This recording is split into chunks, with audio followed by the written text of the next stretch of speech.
Thank you very much. I'm delighted to be here, and I do want to indicate that I do see it as a celebration because the work that is done by so many of you here and the organizations that many of you represent around the city of Edmonton do need to be celebrated.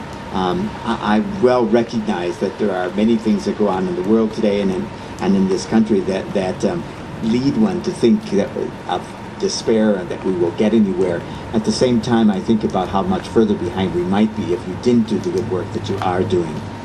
It is a pleasure for me on behalf of the city to give this proclamation that is signed by the mayor, which I'll give to Dave Hubert in a moment. And the proclamation reads, whereas the issue of peace embraces the deepest hopes of all peoples and remains humanity's guiding inspiration, and whereas the United Nations asks that the International Day of Peace be observed as a day of global ceasefire and nonviolence, and invites all nations and people to honor a cessation of hostilities for the duration of the day, and whereas there is growing support within our city for the observance of the International Day of Peace, which affirms a vision of our world at peace and fosters cooperation between individuals, organizations, and nations, and whereas global crisis motivates all citizens to work toward transforming humanity's noblest aspirations for world peace into a practical reality for future generations, therefore Mayor Stephen Mandel does hereby proclaim September 21st, 2006,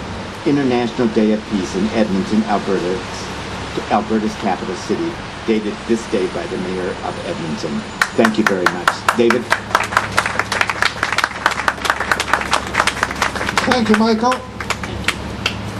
I'd like to draw attention to the fact that this year is the 100th anniversary of Gandhi's first big demonstration in South Africa. And that trajectory took us from South Africa to India to the dismembering of the Berlin Wall. And that is the power of nonviolence, and that is the constituency that we're building.